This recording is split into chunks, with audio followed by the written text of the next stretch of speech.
buddy. What's up, man? This is sick. See, I'm there with you, but I'm not.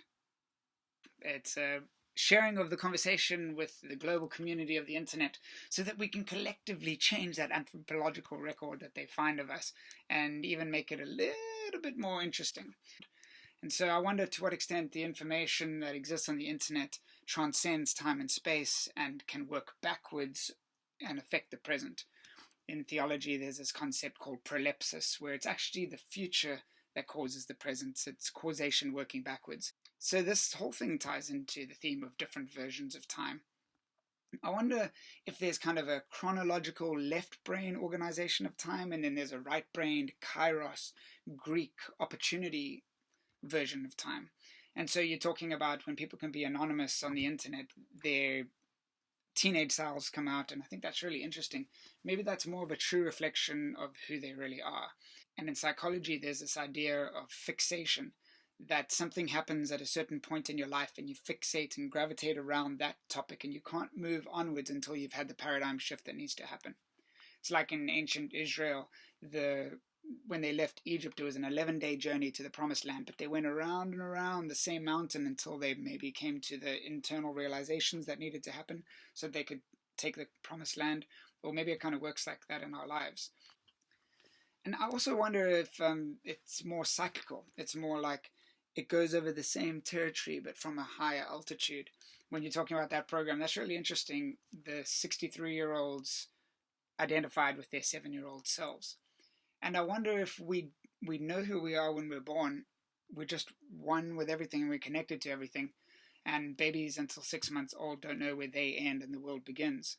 And then through socialization and ego formation, we're distanced from that and pulled apart and confused. And there's a point to that, because there's a differentiation that happens. But then later in life, we come to re-identify with the larger currents of which we're a part. So maybe it's kind of this spiral. So then what is it that continues after death? What's that continuity about? Is it our egoic constructions? Because in near-death experiences, people will have all the same memories that they have initially. They'll even look down and see their same body, but the ones who progress significantly further into it, they feel like they've spent like 3 months or 3 years in that domain, even though it's time transcendent.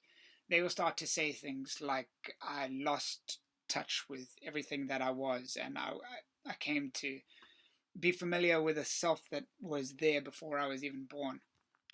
So I wonder if this egoic construction is kind of a vessel that carries us into the next domain, and then we leave it on the shores.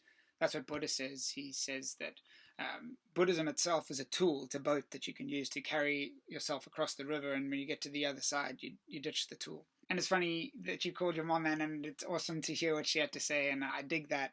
And just this last week, I've been thinking about time for a long time. My mom just randomly sent me pictures of myself when I was 6 riding a bike, and my daughter when she's 6 riding a bike. Am I her? Do I live inside her? Did she live inside me at that age? Where was she? And so I think in some ways we do continue through our genetic line, and in other ways we continue through our conceptual and intellectual line, which is exactly what we're doing right now, man. We continue through the internet. And so that boundary dissolution between me and her, between me and you, between us and the world that transcends time, that's happening right now, man. And it's fun to be a part of it. So what do you think about that?